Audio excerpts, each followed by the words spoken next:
Hey, what's up guys? Joker here. Today we're going to be doing an unboxing and setup of the Snappower Guidelight. But before we get into anything, I just want to let you know that this is a paid sponsored video. This is not a review though. We're just going to be doing an unboxing and setup for the Snappower Guidelight for any of you that are interested in that there and maybe picking up some of these for your home. So let's go ahead and get into the unboxing and see what comes along with the Snappower Guidelights. It did come packaged pretty well, and they were sent out 2 of these units actually, and they came in a clamshell type packaging, but they weren't like the frustrating type of clamshell packaging where you need like a pair of bolt cutters to get inside of the things. They were just really easy to just pop right open, and then the Guidelight is right in there with the installation instructions, which is actually rather simple. And you can see here the Guidelight. This is actually the duplex model that I have here. You can get them in either duplex or decor, which are the 2 different types of outlets you would usually have.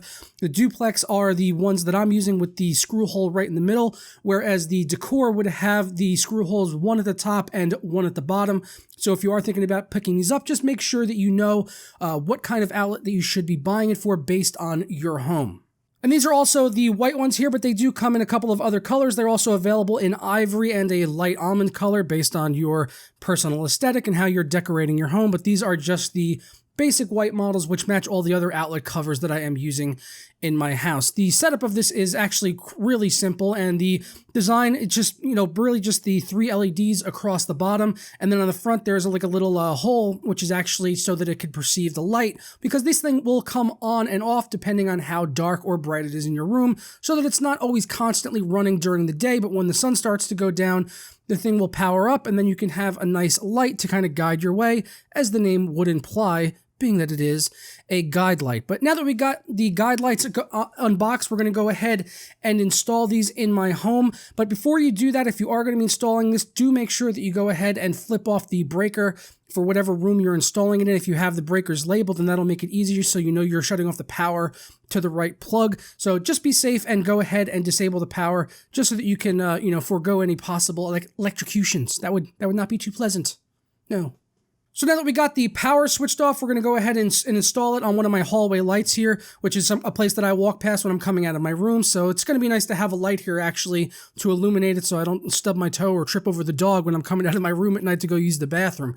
So we just popped off the old outlet cover and we're going to go put this on here. We did have to remove the tape from around the outside of our outlets. We had tape around ours. You may or may not have tape around yours depending on the electrician who installed the outlets in your home, or if you installed them yourself, you may have some electrical tape around it, but you do have to remove that if it is there so that it can make contact, well, with the copper contacts that are on the sides of the outlets. That is how this thing is powered. It's really simple to install.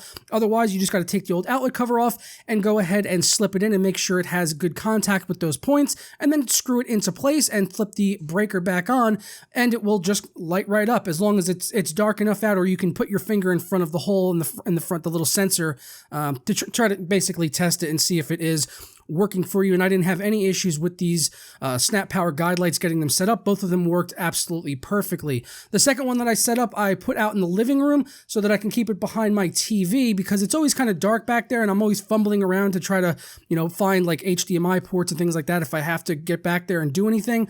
So I decided to put one back here, and it's actually serving really nice. It stays illuminated most of the time because it is dark back there, but these things are not going to cost a lot of money to run throughout the year since they are just basic LEDs. But that's really it for the unboxing and setup for the Snappower Guidelights. It's a really simple product, very easy to use. Really don't have any complaints about it. Like I said, it was very easy to set up, and they are working as intended. They are lighting up my hallway and behind the TV, so really actually quite useful to have these around the house. If you're interested in picking up the Snappower Guidelight, they cost under $20 over on Amazon. I'm going to put a link down in the description below to Snappower if you want to learn more about this product, and there should be one on your screen right now as well. But other than that, I'm going to go ahead and get on out of here, guys. Thank you so much for watching this sponsored video by Snappower. Don't forget to leave a like and a comment down below if you enjoyed this video. And until next time, I'll catch you next time. I did it again. I'm always saying that. I'll catch you next time, right after I said it next time. If only I had editing to, get rid of that kind of stuff. But no, we'll just leave it in. And I'll catch you guys next time. Ta-ra.